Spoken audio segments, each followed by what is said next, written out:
very much like Lexus, is really coming on strong.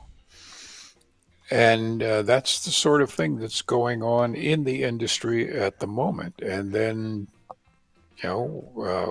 whatever goes on, we just follow it. Yeah, and we bring we it we to can't you.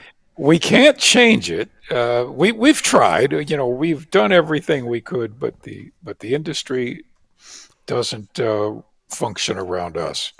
And, No, but and but isn't it amazing when you look at this Nissan CEO that he was the guy that was running Jeep when the sales were down, and now he's brought in to help yeah, Nissan out. So who knows what's well, going to happen? But I hey, we're happy. We're happy. We don't want Nissan to fail. that's Period. right. That's right. Hey, we'll be right back with Cruise Control, your on air automotive magazine. So stay tuned. Fred Staab and Les Jackson, you're on Cruise Control. And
didn't do well at Jeep or didn't do well enough. That doesn't mean you won't do well at Nissan because different animal. Yeah, I don't Uh, know. We'll see. I mean, in my career, I've heard a lot of people come in and say, "Oh, I'll get new sales, we'll get more ratings," and then nothing happens. well, yes, except that they make a lot of money while they're failing to do it. Well, that happens. That does That happen. that happens. So yeah, I have a good feeling about it. Don't All know right. why, Well, but I do. well, you and I like the Nissan brand, so you know Yeah. that's something that we want to see continue for sure. So. And then, as you mentioned, Lexus gets serious about off-roading their GX, which is quite the machine. We're going to take a look at that. Um, Talking about, a vehicle that has some past to it, and around the world, it is quite popular. Of course, it's built on a body-on-frame type of Right. arrangement, same arrangement that underpins a number of vehicles, including the LX, and then over at Toyota, their a lot of their big trucks. So it's pretty amazing machine, and I think people are going to be quite interested in this vehicle, and I'm sure it will be quite affordable. What do you think? Well, it's interesting. There's a Lexus dealer just about a mile from me. I pass it every week when I go to the grocery store, and the lot is just filled with SUVs. I don't see any sedans in there other than a couple in the showroom. So All right. Well, here yeah, we're going to that's come back, good. and we'll be right back with Cruise Control. Cruise Control. I And welcome barely. back to Cruise Control. Fred Staub and Les Jackson. We are glad you're along for the ride. Let's get into our first story, and it involves Nissan. Nissan getting a new CEO. Uh, I'm thinking of the Who song, the line, meet the new boss, same as the old Same boss. as the old boss. Yeah. Hopefully, Roger Daltrey won't give us a copyright hit on that. But, you know, let's talk a little bit about this. Christian Meunier, that is the way his name is Right. pronounced. He was named the chair of Nissan America. And he also headed up Jeep from 2019 through 2023. That's when Jeep sales took a big hit. He did do some things like introduce hybrid technology to the Jeeps and a few other things. They oversaw the return of the Grand Wagoneer. Those are good things. But sales plummeted and dropped every year of his tenure from 973,227 in 2018 to just 641,166 in 2023. Yeah. Now that's you're judged on your sales, so That's failure. It's, but that said, we don't know what goes on inside a company. You know, when maybe he has a bunch of good ideas that Jeep, for instance, didn't want to do or couldn't afford to do. Maybe not, but certainly Nissan needs a lot of ideas, and they need them in a hurry. right. And he's got what's important to corporate America, and that is he has a track record in that industry. Well, and the other thing is, he does have a plan, and it's pretty drastic. But let's see what happens. Let's see what happens with Nissan, and we'll just keep following the story and see if he is successful. I hope he is successful. It's all I about product. There's no mystery here. It's all about new product and fast. That's right. And when you're not in it, when you're looking from the outside, like we're looking from the outside, you see things, for instance, that Nissan should have been doing or should be doing now, that they don't see from inside. You know, the forest for the trees thing.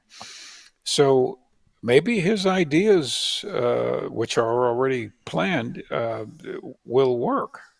Yeah, you got to sell vehicles and you got to bring out new You product in it. gotta sell. You gotta get the dealers happy. Yeah, and they do have some strong players, Pathfinder, and now this new Kicks, which they finally made all-wheel drive. Right, right. I think those are great products. I mean, if you have a small SUV, but the problem is, do they have to boost sales? Just give them away almost, and do big incentives. They're bleeding money. I think they'll continue to bleed money, but maybe it'll be good bleeding. Uh, to get back on track. Better advertising. I don't Yeah, know. I don't know. I don't know. They have Rogue, they have Pathfinder. They do. The problem was That's a right. lot. They were resistant to hybrids, but I believe they have a Rogue hybrid coming along the way. You just got to get this stuff out fast, and it's got to be good, and it's got to be perfect. And anything you Yeah. can do to bring new product to the market fast, so you have something to talk about, but make it perfect. That's the next thing. That's that's a that's a piece of cake. Yeah. It, So yeah, what you don't want it is a bad product or yeah, a cool product that's bad.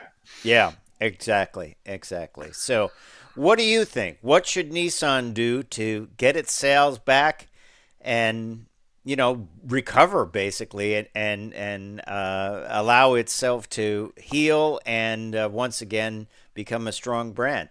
Um, I don't know. I don't know what as I said, certain like their Halo vehicle Z. I've never seen one on the road. I don't know who's buying it. I don't know if anyone's Yeah. buying it. Someone's buying it for sure, but I haven't seen that. Um, the rest of their vehicles are kind of invisible sometimes. They Yeah, I see lots of Rogues. I see lots of Pathfinders. That's about it. Yeah. So, well, we we'd like to hear what you think would solve the problem for Nissan. Let us know in the comments. In the meantime, we're going to take a break. I'm Fred Staab. He is Les Jackson. We will be right back with more Cruise Control after this. Stay tuned.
platform is brilliantly engineered, for all those different models. So hey, if you get people to buy a three-row Lexus instead of a two-row Land He- Cruiser, Here we go. yep, me. Hmm.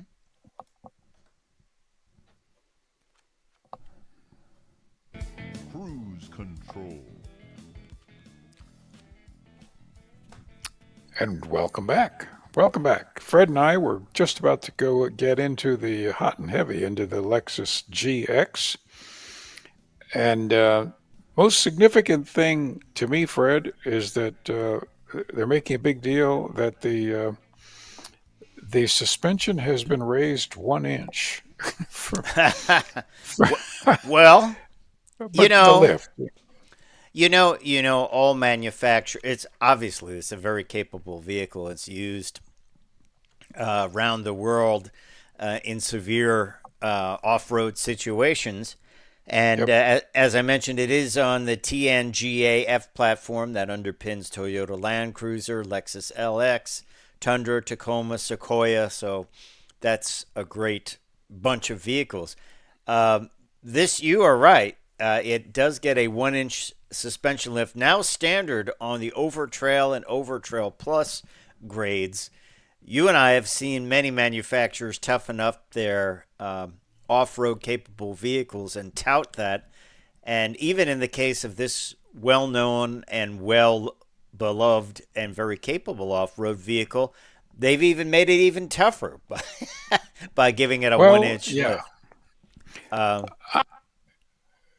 This is fascinating to me. If you of course, will remember the late '90s when SUVs and off-road were the big deal. It was they weren't even building SUVs to be particularly comfortable. They were all just super off-road. That was all the advertising. And as that was becoming less and less, and they were becoming more and more expensive and plush, comfortable. The statistics were that 94% of people that owned them never went off road. right. So my question is, has that changed? Or are they still the spray on mud crowd? Yeah, I see. I don't believe people are going off road any more than they ever were. They just want other people to think they can, or maybe they are, doing I sort of I don't modest off road. I don't think so. My weird theory on this is it came out of 9/11 that people thought they need like a war wagon to get through like Yeah, yeah. Armageddon, and they just like the look. I mean, they like the look, and then what happens is everyone else has one, so you don't want to Yeah. buy the one with the small wheels or that's not got the 1 inch lift. You want to buy the one that, because everyone will say like, oh, you got the cheap one that doesn't have But the it's a off-road look. Lexus. It is a It's Lexus. Now, it's an expensive vehicle. it does have a 3.4 liter twin turbo V6 and a 10-speed automatic direct shift. That's a Very lot. nice. The horsepower is up significantly. It's now 349 Yeah. on this new model. It used to be 301 on the old model. I would say more than a 1 inch lift. That is something to crow about, isn't it? Well, yeah, I think that's important. Now, I don't believe we have any fuel economy figures, but We do uh, actually. oh, we do. Good. All right. Well, 21 miles to the because gallon that's superb. highway. That's yes, highway. Yeah. Because prior to this, the Toyota V6s and V8s have not done real well in the mileage category. So that's great. You get you get to have your cake and eat it too. Yes. Um, and you're the Lexus family. The Uh, Lexus off-roading family. Yeah. well, I mean, they're fine vehicles. Can't knock them. No. Now, the other thing about them, that I like what Toyota's done here is, yes, they are squared off, and that is, people love that look, but they do have prominent fender bulges. They do have some Yep. detail in the back. It is not just a squared off box. They have, reimagined the front fascia, so they've taken the box and kind of sandpapered the edges a little bit, which I think is good. It's got all the technology, a 14-inch touchscreen, cloud navigation, remote connect, which is an app you have to pay for to unlock the doors. A lot of apps actually in here. Mark Levinson surround sound with 21 Yes, but speakers. that's premium. Sadly, the people who get the standard sound system, it's only 10 speakers. How do you make it through life with How that? do you? Because I'm looking at vehicles constantly and writing them up. They have 28 speakers. I think that's the biggest number so far this year. Is there any room Uh, left for anything? I Even don't like want a to get in handle? there to try it out. I'm afraid it'll just crush my chest when the sound goes off. Right, right. But Um, you'll yes, you'll be glad to know 6 illuminated charging ports. Remember what I said about charging ports, USB that's ports? right. It's the new cup holders, man. It's the new cup holder, and don't worry, there are plenty of cup holders. At least 3 for each seating position. That's right. Well, you have to have one for, for your black coffee and for your latte. Yeah. I'm surprised. In Europe, the tractor trailers have a coffee maker built into the dashboard. I'm I, surprised that has not happened on a vehicle like the I GX. as soon as you say this, we're going to see it. You watch. We're going to see it within a few months. Yeah. I think that might be. The new Hey, CEO at Nissan just heard you, and he said, "Yes, we're going to put that." it's not, but it won't be a coffee maker. It will be a barista station, and you'll Yes, have you'll have like a conveyor belt that can you put the cup on it, and it will take it back to the third row, and yeah. then you can put it in the your choice of 3 Listen, I heated am all storage areas, otherwise I known as am cup all in holders. for this. I believe it's our given right to have coffee wherever we are. All right. Well, seriously, I mean, I've seen it in the trucks, and I was like, "Wow, is that Yeah, it something the makes guy sense. added?" Makes sense. No, that came from the factory. It's not it. So it kind of makes sense, I guess. It keeps you going. But hey, so that is the GX, the Lexus GX, and it is quite an addition to it. We don't have to their lineup. I don't think we have pricing on it. I I would say saw the base price was like 65,000. I'm Um, surprised that it's not 100,000. well, you're not going to buy one for base price anyway. No. But it is quite the truck, and I It think is. I think people will probably buy a lot of these. I really do. Oh yeah, Yeah. I love the look of it though. I love the two tone. I think that works really well. I like the uprightness of it. I mean, I like the Land Cruiser when I had it. I just kind of like the way that looks. I think it is a truck's truck, but this one, of course, is extremely well equipped and extremely luxurious. The gray and the black looks nice with the gray wheels. I think that's a cool look it for it. it looks capable. It looks That's capable. Yes, it definitely does. It definitely does. All right. Well, let's talk a little bit about a vehicle that couldn't be more different. That's what I love about cruise control. We talk about different vehicles, the full range. So, Fiat 500, right? A Fiat 500e, of course, made the comeback, but it's not doing well sales wise because no. it's expensive and doesn't have a lot of range. However, Fiat says, don't you worry. We're going to build this for a long time. We'll tell you why they're saying that. And one dealer has this incredible steal for you where you're almost paying nothing for this to lease this. So we'll talk about that when we come back. Hey, Les, interesting news. Remember that deal that Hyundai was doing with Amazon, that you'd be able to buy any Hyundai vehicle on Amazon, order it, and then you get a price including all the fees and registration, all this, that, and the other thing. And it kind of got delayed, but now it is available. And I went on there last night, and it looks like a pretty good way to buy a car.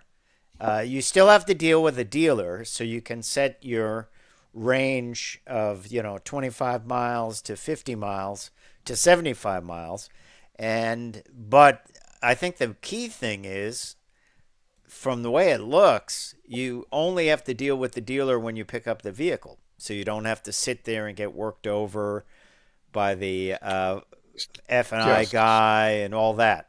So it's like one of the car buying services that have been around for a while, but it's got a lot of power. It's Amazon. I mean, the I dealer didn't wants. I didn't put anything in my cart. You ever put stuff in your cart in Amazon and say, well, let me just keep this around, so I didn't do that. But I think it's an interesting way. To me, one of the worst parts of that buying a vehicle is going in and getting worked over in the games and let me check with my manager and this, that, and the other thing. I kind of like buying things where I don't have to talk to anyone, And, well, me too, yeah. And I think this will be a good way of doing it. So, hey, we're coming back in 5. Cruise control. And welcome back. Welcome back. We're going to continue talking about Fiat because it is a really cute car. It sure is. And the 500e is an EV. It does not have the greatest range, but then again, it's not a very big car. It's not the sort of car you're going to take a trip cross country in. Or you'd be charging a lot. It's only just because you're not likely to be driving from DC to San Francisco in a Fiat 500. No, we should say the range though. It's only 149. Yeah, which frankly is a week's worth of driving in most urban areas up and down the East Coast. It's enough. Yeah, certainly enough if you plug in when you get to your job. If you have a plug there, I think that would be fine. But the problem has been it's too expensive, and for what you get, and that has made people think about what's the future for this car. But Fiat has said they will keep the Italian flag flying high into the next decade, and they're saying the next generation will arrive sometime in 2032, and it will still be built in Turin, Italy. And they say that it is a real bit of pride for Italy, and they will continue to make it, which is good. Well, I think it's great. The interesting thing about this vehicle, Les, is the previous version became like quite the deal in the used car world, and you and I talked about this as a great way for someone that is, well, I want to try an electric vehicle, but I don't want to spend a lot of money, that they could get into it. And it was really kind of like a compliance car in California, where they wanted to sell electric vehicles there so they could sell other non-electric vehicles, so they made this compliance car. I think the old one had a 90-mile range, something like that. Yeah, it was about 90 miles, which seems awfully short. Yeah. When people are worried about range, but they'd be a great used car to buy. In Well, fact, they maybe. were for a while. They were just dirt cheap. Well, we've got a deal for you, my friend. Who's got a Yes. pen? Uh, Larry H. Miller, Chrysler Dodge Ram Fiat in Denver, Colorado, is offering a Fiat 500e with a 27-month lease and zero down and a zero monthly payment. That's a very attractive monthly payment. I would say, yeah, okay. Um, Okay. 10,000 miles a year, and you can buy out the vehicle at the end of the lease for 17,388.45. And all you have to do is pay the local tax credit to the state of Colorado. So you get a number of rebates too. It qualifies for a rebate of $5,000, and if it's less than $35,000 on the MSRP, you get an additional $2,500 off. So you do have to pay a couple of small fees, but they're not bad. So it's just under about $1,700 in small fees, right, over the 27-month period. So there is taxes, $1,297 plus a disposition fee of $395. But think about that: you get a fun new car, which you can buy pretty affordably compared to the MSRP at the end of that lease period. And he's just trying to move these cars off. He's got a bunch of them, and he wants to move them off the lot. What do you think about that deal? That seems pretty good Well, to me. it sounds really good to me because the MSRP is 32. Right. So if you just take it for free for 2 years And buy it and for then 17,000. buy it for 17, I don't know. That sounds like a pretty good deal to me. Yeah, you're basically getting a good deal on a used car, but you were the first one to use it. So you know Yeah. you Yeah. know how it So was driven. so Uh basically, it's like buying a house with a balloon clause at the end. yeah, I But would two say. years, that's, hey, I mean, you have to pay insurance and you have to pay upkeep and all that. But But so what? so what? I mean, you're going to have to pay insurance on anything. But I tell you, I would think about that if I had a job that I was commuting to and I needed a inexpensive car to do it. I'd be like, do you have one in red? I'm sure they do. Yeah. Now, my question, Fred, is how is Larry Miller making money? I don't know. I have no idea. I think he might just want to move these things off or generate traffic. Maybe he wants you to come in and buy a giant Ram heavy duty truck.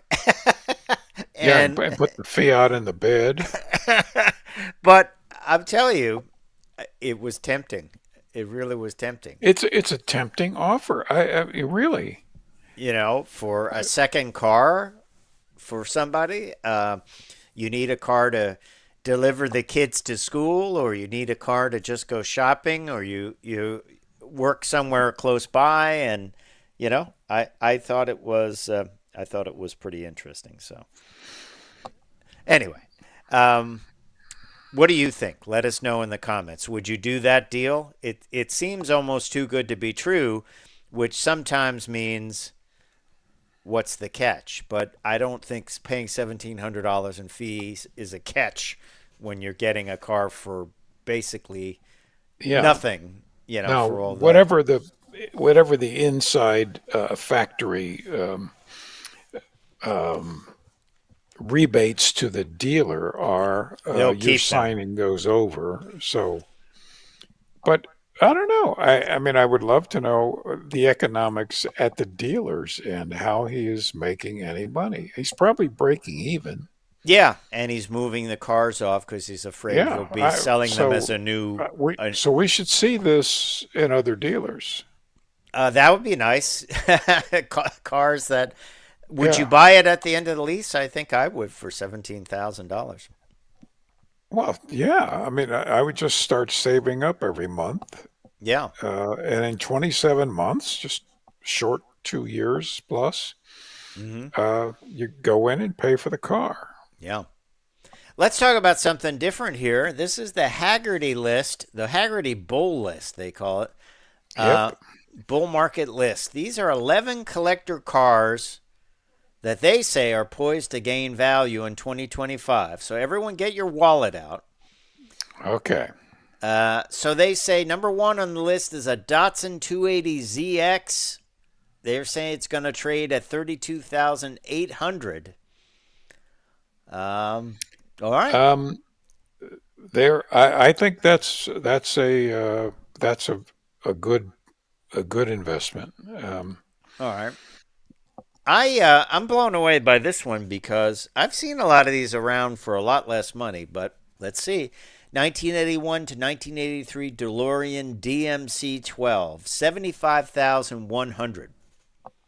Yep, I've been watching these for the last year. They're skyrocketing. You know, it's funny. I was shooting some video a number of years ago, and all these young guys with cars came out of nowhere and just pulled over and looked at the car I was shooting. They were very friendly Yeah. car guys, and one of them had a DeLorean that he put a 350 Chevy in, and he showed me, and it was nice. It looked like a nice install, and the car was in nice shape. But who would think it? You know, I think he just got it with a blown engine and put a Chevy V8 in it and made it. I was impressed Yeah, with it. I thought that's kind of cool.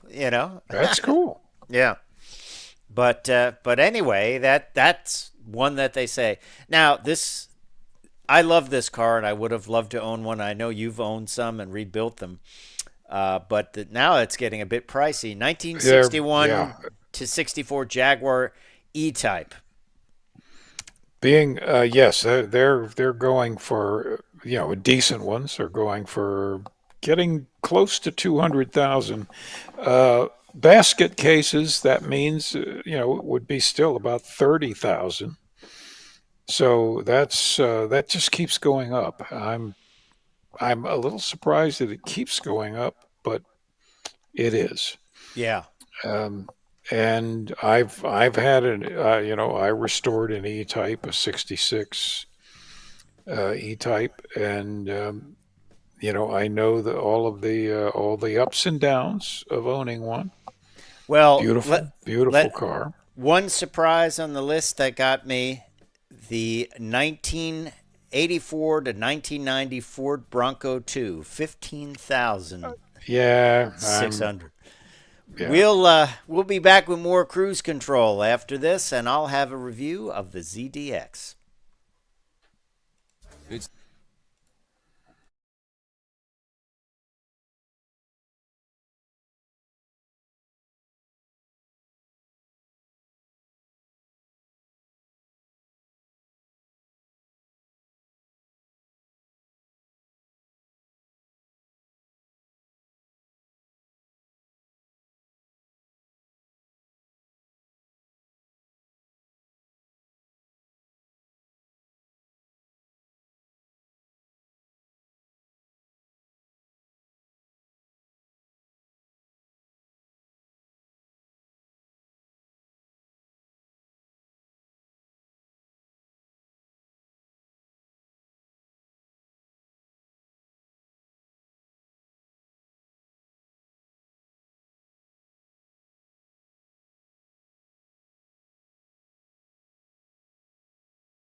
Uh, And just welcome back to Cruise Control. We have an at the wheel review of the Acura ZDX.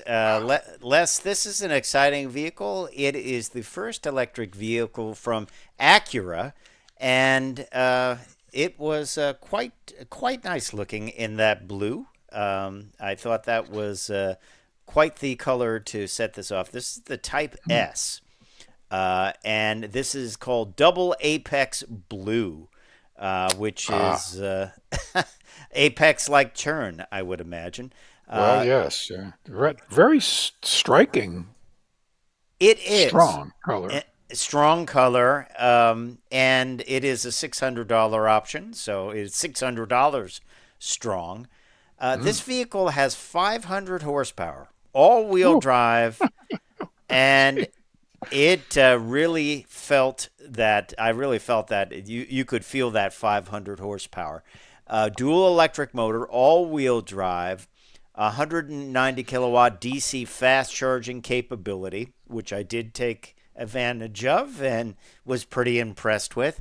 Rolling on some huge wheels that are highlighted by yellow rotors, which not rotors, calipers, which I thought were pretty amazing. I like the style all the way around the vehicle. There's one thing I wasn't crazy about. I'll talk about that in a little bit. You charge from the front fender there, the fender right in front of the driver's door. On the inside, pretty neat. White upholstery with plenty of black accents or gray accents. I think it's black accents, really, with some nice stitching, contrasting stitching. And some of the control surfaces are all Acura for sure. The steering wheel. I like this kind of polished piece of trim between everything, and really looked really nice as far as that goes. Navigation worked real well, and of course you get the navigation in front of the driver, which Cruise control. And welcome back to Cruise Control. We have an at the wheel review for you. We are going with the Acura ZDX, which is their first electric vehicle, and it is an interesting one with that Apex blue color. Less, pretty exciting stuff. I think this is going to do well for them. 500 horsepower. Had the contrasting black roof. Well, I have a comment on the black roof. I'm not sure about how it looks in the back there, but we'll talk about that. Large wheels with yellow calipers, and that is the only bit of yellow on the vehicle itself. But high belt line, which has become the standard, I think, of designers lately. It is their designer look. I'm not crazy about how it looks in the back roof. It looks a little hearse-like, but we'll talk about that. But up front, you get sort of a dimpled panel where the grille would have been.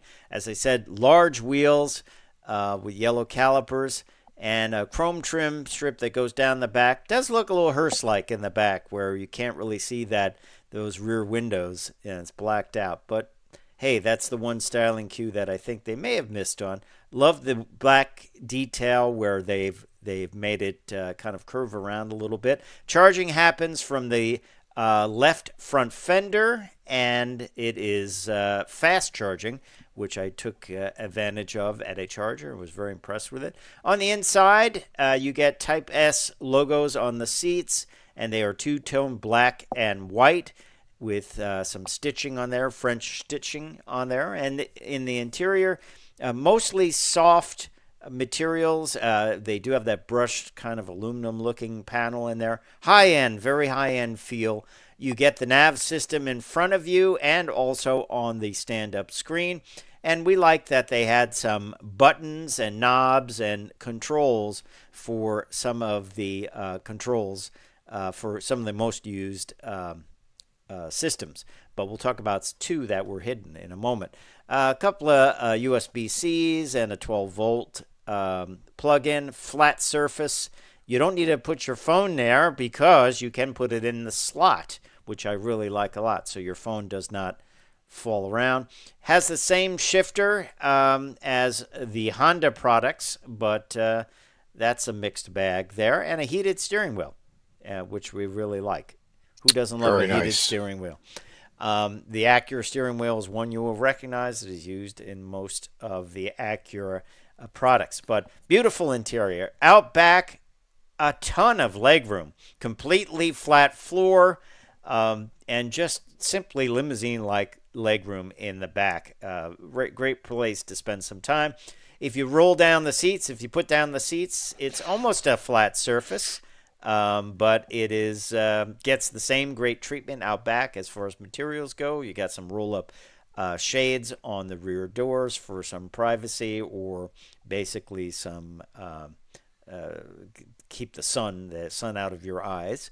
But I was impressed with the rear legroom. Flat floor, tons of room, easy. And then you get some good amenities. You get heated seats, outboard seats, and the ability to control the fan speed and set the temperature in the back. Really nice. Plus, you get some connectivity in the form of USB-Cs and a 110-volt outlet, three-prong outlet. Overall, really nice interior. High-end. I like the two-tone white and black. I thought that was great. Out back, you get some nice storage, and the storage area is nicely finished off. You can remotely drop the seats. You got a 12-volt plug-in. Overall, fit and finish carries over to the vehicle all the way back, which is nice to see. Since this is a hybrid, the battery's under there. You don't get a lot of storage, but that's okay. You do get a charger, and this vehicle was so new, nobody had ever used the charger. It's still in plastic, so that's nice to get the vehicles when they're that new. Under the hood, you have a motor cover. Basically, that's all you see. Acura has covered the motor over, and it's there. You do get gas-operated shocks for the lifts, I should say, for the hood, which is nice. I'm always a fan of those as opposed to the rod. But basically, you can't see anything under the hood. It's just a big plastic cover. One thing I really liked is the shape of the hood. When you're sitting behind the wheel, it almost looks like you're in a car from the 60s, because the fender edges come up and you have that center crease in the hood. And I thought, wow, this is like going back in time. It's like being in a big Buick or something. But I like that a lot. As I said, Yeah. the chrome in the back here, I'm not sure about. It looked a little hearse-like on the back, but I don't know. What do you think about that? Actually, that's very popular on a lot of different cars, including my Kia, and getting more and more popular. The public likes it. But I'm not terribly sure it fits that body shape very well. No. But But I'm also curious. You're looking at all that horsepower, which means like around 3 seconds, 0 to 60. right. I assume you tested it, and did you get tunnel vision as you were being Well, accelerated? it wasn't that fast, but it was fast, and it felt very snappy when you went to make lane changes or pull out, and that's something that's very important where I am, to be able to move quickly, because people will not give you an inch. Let's talk about pricing, shall we? Um, there's not a lot of options on this, because it doesn't need it. It has virtually everything on it. Manufacturers suggested retail prices $73,500. Hmm. Yeah, that's beefy. It includes a 4-year, 50,000-mile limited vehicle warranty and a choice of complimentary charging packages. They have a couple of them, where they'll install home charging, give you an installation credit. Others where you'll get a portable charging kit level 1 and 2, and then some Electrify America introductory charging, and then option C with a $750 EV Go charging credit, and Electrify America introductory charging credit as well. So you get to pick. That's included. The Double Apex Blue was a $600 option, and destination and handling was $1,350, bringing the all-in price to $75,450. Ouch. Ouch. Yeah, ouch. Ouch. Fuel economy is 78 miles per gallon MPG E, 83 city, 74 highway. About 43 kilowatt hours per 100 miles. It's not tested for crash in any way yet. It's still too new, but I think it is a first step for Acura into the electric world, and I think it's a good one. Now, I tested the Honda Prologue. The difference, it's the same vehicle, but sold by Honda. I felt, obviously, this one has more power, because it does. I also felt they turned down that warble sound a little bit in the Acura, and it wasn't as prominent in the Honda, or it could be that Acura has more sound deadening material. It's hard to tell. I like the styling of this better, but they both have this odd feature where to turn on the headlights, there's no headlight switch. It is a small button on top of the touchscreen, which I didn't know at first. Now I do, but if you're ever in a Prologue or a ZDX, you have to hit that. And that is also, right next to it, is a very tiny button, touchscreen button, that turns on or off the one pedal driving. At first it was on all the time, and I thought maybe there's no way to turn it off. But I later found out that it was that small button. So there you have it, at the wheel review of the Acura ZDX. Time for me to say I'm Fred Staab. I'm Les Jackson. We're going to see you down the road. Bye.